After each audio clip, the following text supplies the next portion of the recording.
Hey, how's it going, everybody? Welcome back to the channel. So finally, my deposit went through and I did make some moves. So let's go over some of the moves that I made this week so far. As you guys know, I did sell up $19.50 put on NEO that expires on Friday in about 2 days. I got a credit of $50 for it. So as long as NEO stays above 1950, this option will expire worthless, and I'll keep the $50 and I won't be assigned the shares, the 100 shares. I won't have to purchase 100 shares of NEO for 1950. Also, another thing that I made is I sold a $11 put, and this one expires on August 12th, and it's gonna be, I got a credit of $54 for it. As you see, $54. And as long as Palantir can stay above $11 by, what is it, August 12th, then I'll get to keep the $54. But if it doesn't, so if it stays above $11, or if it goes under $11 by next Friday, then I will have to purchase 100 shares of Palantir. And you know what? I'm fine with it. I'll be fine with purchasing the 100 shares of Palantir, because I want to get about $3,000, at least $3,000 into Palantir and to ChargePoint. That's kind of like the moves that I'm making right now.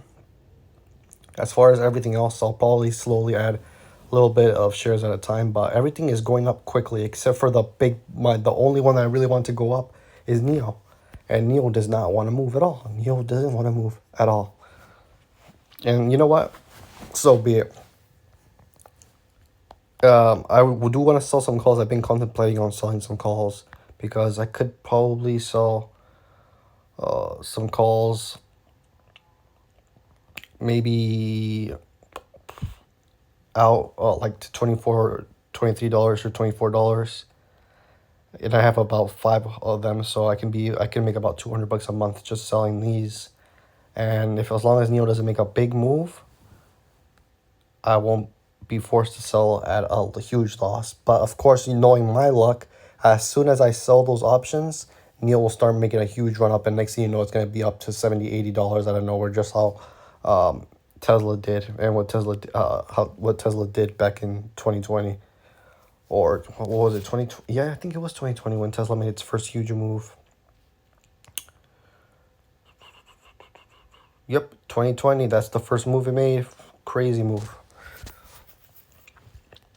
And also, my $700 did in fact get deposited, so that's why you see my portfolio up quite a lot from last video. I think in my last video we saw it was around $16,000 or $15,000 that I was recording at, and now we're at $19,000. So as long as we can keep making these little moves to slowly bring in more cash into the portfolio and pay off some of the margin slowly and buy shares slowly, that's the move.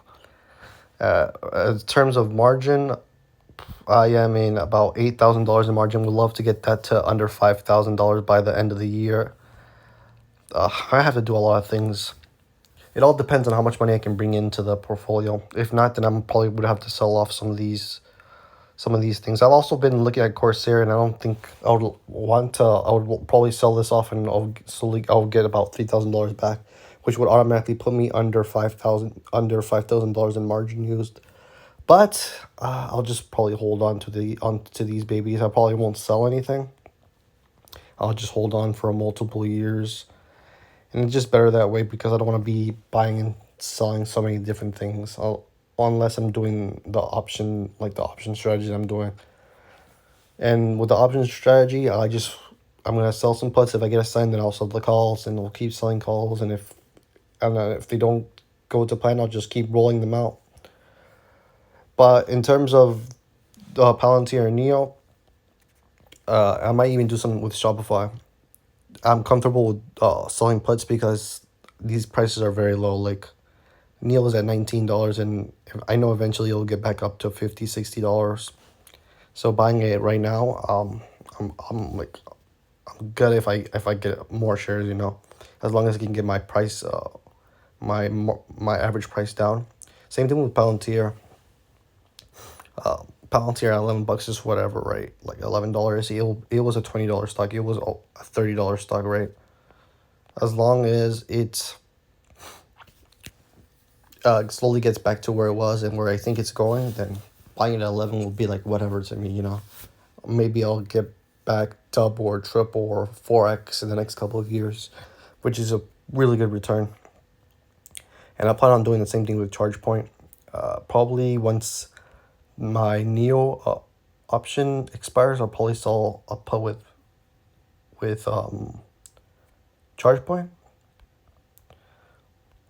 so I can make some more income. I'll probably I don't know if I would sell a actually I might just sell the weeklies to get that $45, or I could sell a monthly right now. I think either I think it's but I think weekly is the best bet. Weekly is the best bet if I want to sell at 15.5. But damn, ChargePoint has been going up crazy. Just like that, it was almost doubled up already. That's crazy. So yeah, maybe I'll sell some $15 puts, maybe some bi-weekly ones for like $50, I think. 50. Yeah, about $56. I'll probably do that. Because ChargePoint is rising quickly. I know ChargePoint, if I can get to under $15 or under 20, but I think under $20 is a good deal. If you can get under 10, you're basically stealing money. Under 15, same thing, a really good deal. I think $20 at ChargePoint would be like the cutoff of me buying. And yeah, as you can see, the portfolio just cracked 19,000, but it's slowly trending downwards. But yeah, the plan is just keep selling options. I want to buy some more Palantir and ChargePoint, and let's see how long it takes for Neo to get back up to my average cost of $45.